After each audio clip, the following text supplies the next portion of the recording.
بسم اللہ الرحمن الرحیم اعوذ باللہ من الشیطان اللعین الرجیم بسم اللہ الرحمن الرحیم نحمده ونصلی علی رسولہ الکریم وآلہ الاطہار۔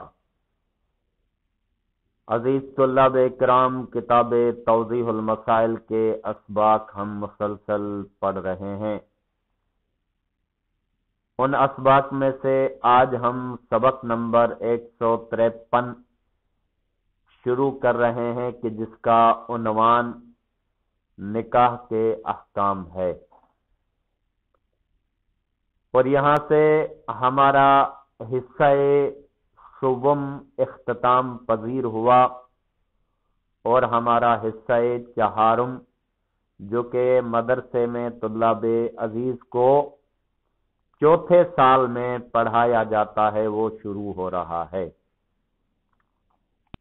اور اس کی ابتدا نکاح کے احکام سے ہوتی ہے۔ اس سے پہلے والے حصے میں ہم نے خمس، زکوٰۃ اور معاملات کے تمام مسائل پڑھے اور ان کو اختتام تک پہنچایا۔ تو آئیے شروع کرتے ہیں ہم اپنے توضیح المسائل کے حصہ چہارم کو۔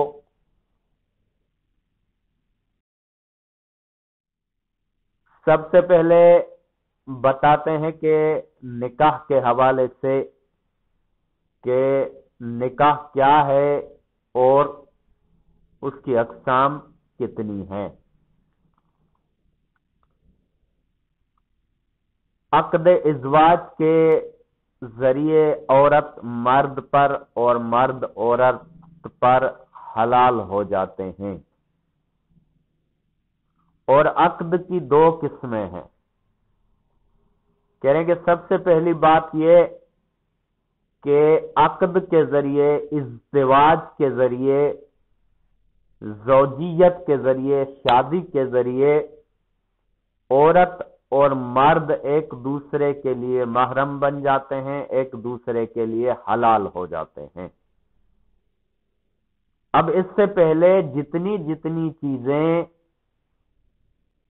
ایک عورت اور مرد کے لیے حرام تھی آپس میں تعلقات کے حوالے سے، نظر کرنے کے حوالے سے، یہ ساری چیزیں حلال ہو جاتی ہیں۔ اور عقد کی دو قسمیں ہیں۔ اس کے بعد کہتے ہیں کہ عقد دو قسم کے ہوتے ہیں، پہلا دائمی اور دوسرا غیر دائمی۔ عقد کی پہلی قسم دائمی ہے۔ لفظ دائمی سے آپ خود سمجھ سکتے ہیں کہ ایسا عقد جو ہمیشہ رہے، ایسا عقد جس کی کوئی میعاد مدت معین نہ ہو، اسے عقد دائمی کہا جاتا ہے۔ اور دوسری قسم غیر دائمی۔ غیر دائمی کو خود تشریح کرتے ہیں کہ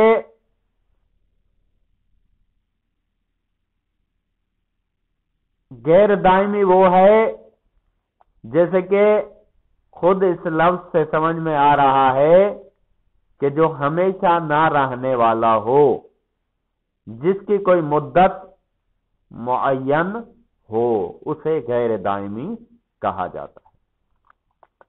اب ان دونوں کی خود تشریح کر رہے ہیں کہ عقد دائمی اسے کہتے ہیں جس میں ازدواج کی مدت معین نہ ہو اور وہ ہمیشہ کے لیے ہو، اور جس عورت سے اس قسم کا عقد کیا جائے اسے دائمہ کہتے ہیں۔ کہتے ہیں کہ عقد دائمی وہی ہے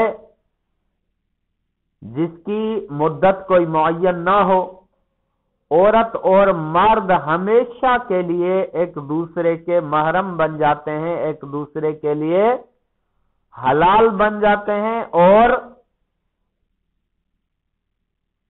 اس عقد کو جس عورت کے ساتھ عقد دائمی کیا جائے اسے دائمہ کہا جاتا ہے۔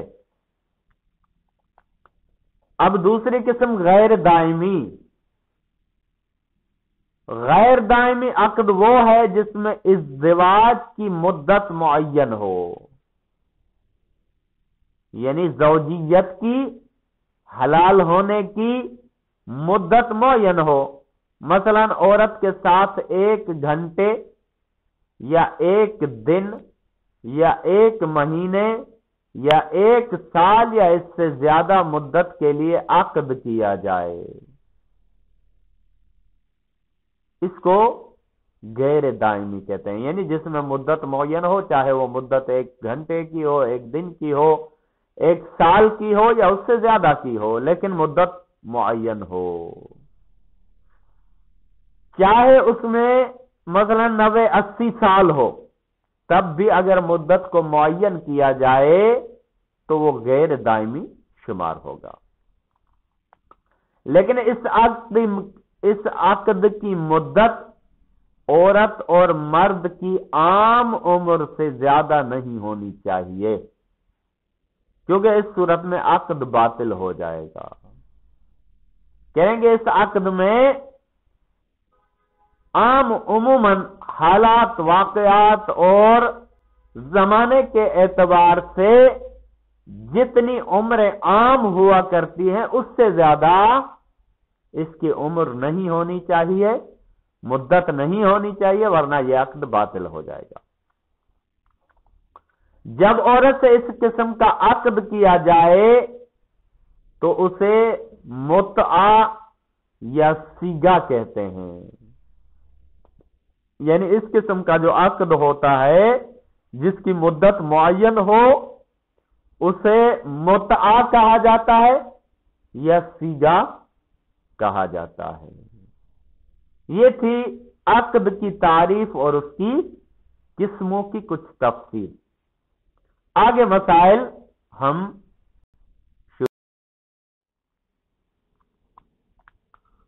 مسئلہ نمبر 2328، ازدواج خواہ دائمی ہو یا غیر دائمی، اس میں سیگا پڑھنا ضروری ہے۔ نکاح بھی ایک قسم کا معاملہ ہے، اسی وجہ سے اس کو معاملات کے ساتھ بیان کیا ہے۔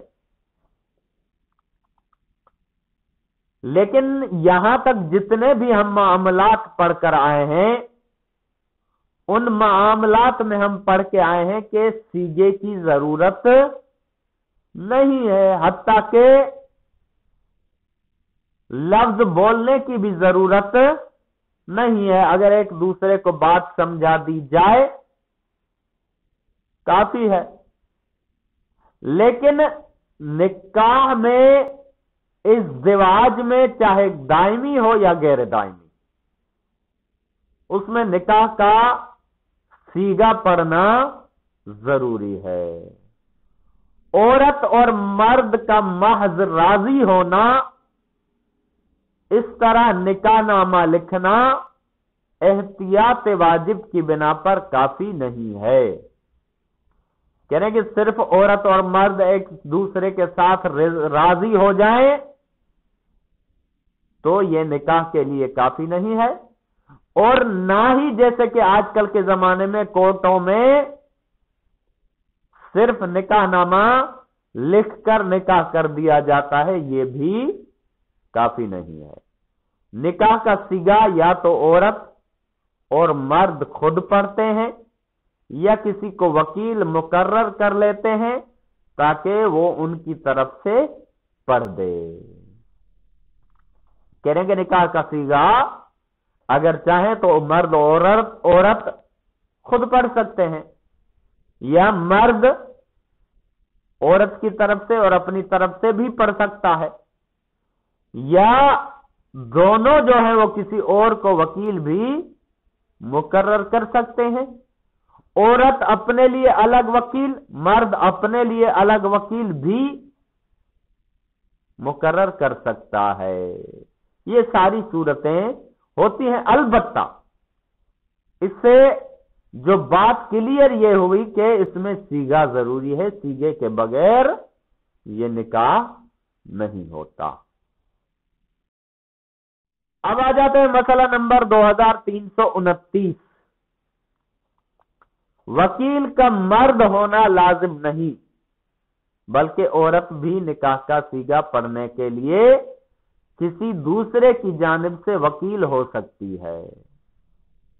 کہہ رہیں گے جو وکیل بنتا ہے چاہے مرد کا چاہے عورت کا، اس کا مرد ہونا لازم نہیں ہے، بلکہ اگر عورت کو بھی وکیل بنا لیا جائے اور وہ سیگا ایک کسی کی طرف سے پڑھے تو بھی کوئی حرج نہیں ہے، صحیح ہے۔ مسئلہ نمبر 2330۔ عورت اور مرد کو جب تک اطمینان نہ ہو جائے کہ ان کے وکیل نے سیگا پڑھ دیا ہے، اس وقت تک وہ ایک دوسرے کو محرمانہ نظروں سے نہیں دیکھ سکتے۔ کہہ رہے کہ عورت اور مرد کو جب تک یقین حاصل نہ ہو جائے،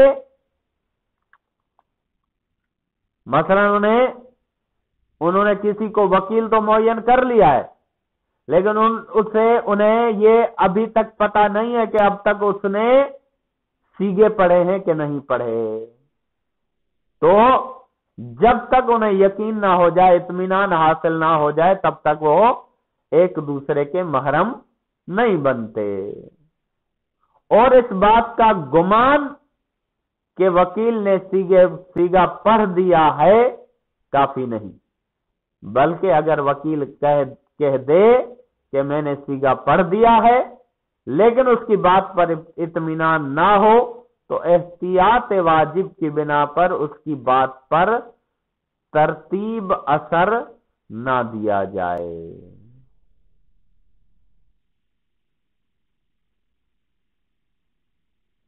تو کہہ رہے ہیں کہ یہ کہہ دے کہ میں نے سیگا پڑھ دیا ہے لیکن اس کی بات پر اطمینان حاصل نہ ہو تو احتیاط واجب کی بنا پر اس کی بات پر ترتیب اثر نہ دیا جائے، یعنی جب تک کہ اطمینان حاصل نہیں ہوتا تب تک اس کی بات کو صرف اس کی بات کو اہمیت نہیں دینا چاہیے، اس کا اثر نہیں لینا چاہیے۔ اب آ جاتے ہیں مسئلہ نمبر 2331۔ اگر کوئی عورت کسی کو وکیل مقرر کرے اور کہے کہ تم میرا نکاح 10 دن کے لیے فلاں شخص کے ساتھ پڑھ دو اور 10 دن کی ابتدا کو معین نہ کرے تو وہ نکاح خان وکیل جن 10 دنوں کے لیے چاہے اسے اس مرد کے نکاح میں دے سکتا ہے۔ کہہ رہے کہ مثلا کسی عورت نے وکیل مقرر کیا کہ 10 دن کے لیے میرا نکاح جو ہے فلاں شخص کے ساتھ پڑھ دو، اب اس نے 10 دن معین نہیں کیے کہ کہاں سے 10 دن شروع کرنے ہیں، تو وکیل جب بھی چاہے اس کو اس مرد کے ساتھ اس کا نکاح پڑھ سکتا ہے۔ لیکن اگر وکیل کو معلوم ہو کہ عورت کا مقصد کسی خاص 10 دن یا گھنٹے کا ہے تو پھر اسے چاہیے کہ عورت کے قصد کے مطابق سیگا پڑھے۔ کہیں گے اگر وکیل کو معلوم ہو کہ عورت جو 10 دن یا جو 10 گھنٹے یا جو ٹائم کہہ رہی ہے وہ کوئی خاص ہے تو پھر اسے چاہیے کہ اس نے خاص ایام کے یا خاص ٹائم کے اعتبار سے اس کے نکاح کا سیگا پڑھے۔